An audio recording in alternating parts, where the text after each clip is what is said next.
Gracious God, we remember today your servant James, the first apostle to give his life for faith in Jesus Christ. Pour out on your people that spirit of self-denying service, which is the mark of true leadership. Amen. First, may I thank your Rector, Father Kevin, for his gracious invitation to preach today on this your patronal festival. My association with your parish goes back almost 40 years, and through my wife's family, 80 years, as her parents were married in this church in 1943. My sister-in-law, Mary Hamilton, a long-time parishioner of St. James and a member of the choir, heard that I was to preach today and accordingly took a vacation in eastern Canada.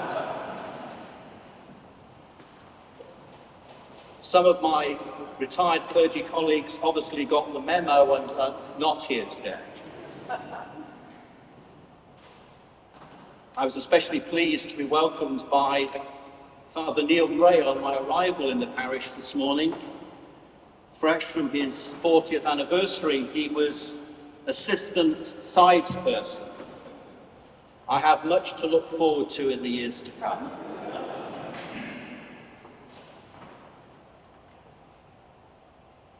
The challenge for preachers on a feast day, particularly perhaps in this parish, is to try to say something to the congregation that they haven't heard many times before. And it remains to be seen whether or not that occurs today. In looking at the readings for St. James' Day, it struck me as rather odd that the passage from Matthew might be used in celebration. For in this version of a very human narrative, the mother of James and John gets the blame for trying to promote her sons. Elsewhere in the Gospel according to Mark, it is the boys themselves that approach Jesus directly. Whoever was responsible for the idea, it clearly wasn't very well thought through.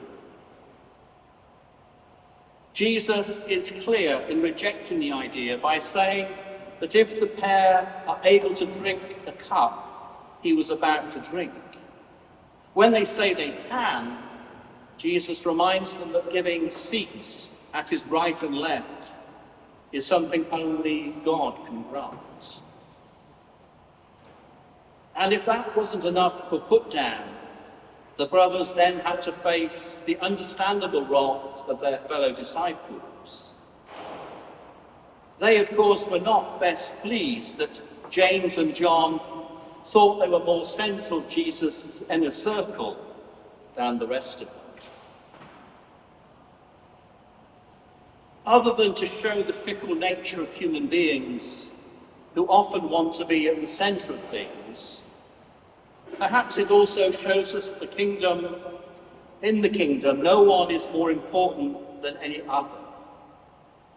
In God's eyes, we all have a place, but none of us is more vital than anyone else. The first reading describes a time of great need in the early church.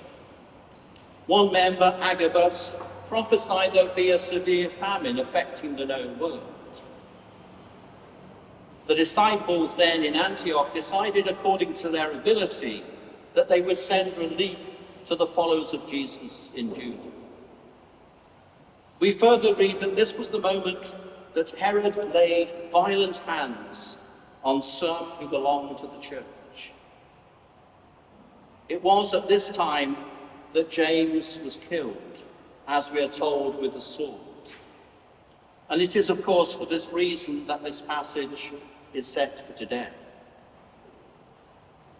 So two readings related to James that perhaps hardly point to the title James the Greater, who died in Jerusalem only 10 years or so after the crucifixion of Jesus, and as the first of the apostles to be put to death.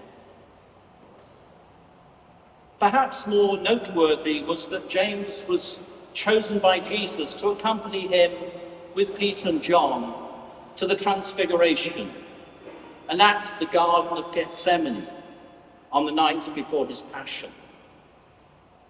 These accounts give James a certain precedence amongst the 12. The other well-known non-biblical tradition regarding James relates to his visiting and preaching in Spain, as referenced in the bulletin today. Later, a shrine at Santiago de Compostela was established and became one of the great centres of pilgrimage in Christendom. As you will know, and as some of you have done, many thousands walk to Santiago each year, completing their pilgrimage at the shrine. And a cockle shell from Santiago adorns my wall at home, given to me by our son following his visit there with his girlfriend a few years ago. In the other reading, Paul, in the second letter to the Corinthians of Corinth, offers encouragement about the power that belongs to God rather than the power that belongs to ourselves. Paul speaks of being afflicted, but not crushed, perplexed, but not driven to despair, persecuted, but not forsaken, struck down, but not destroyed. For he says, we carry in the body of the death of Jesus, so that the life of Jesus may be also visible in our bodies. There's little doubt in our lives, in our communities, and in the church that we go through tumultuous times and very challenging moments.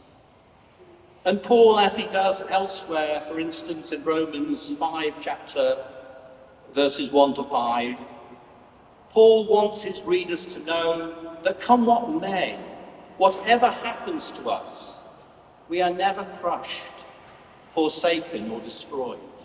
For we carry Jesus in our bodies through his life and his death.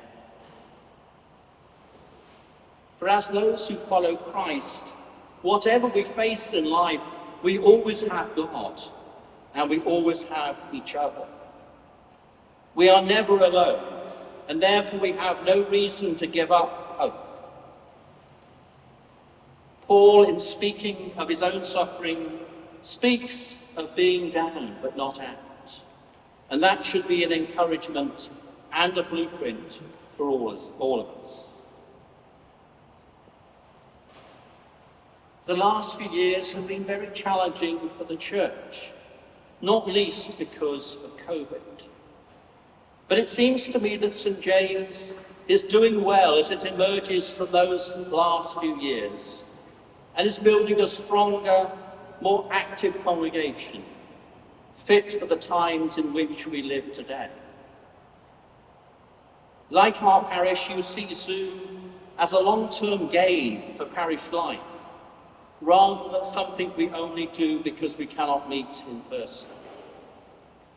It is wonderful to keep connected and involved in our mission and ministry when we cannot be present in church. So it has given me joy today to join the congregation online and now in person, to enable you and to join with you in celebrating the years of faithful service this parish has offered to the community, to the diocese and beyond, since the earliest days of the city of Vancouver's existence.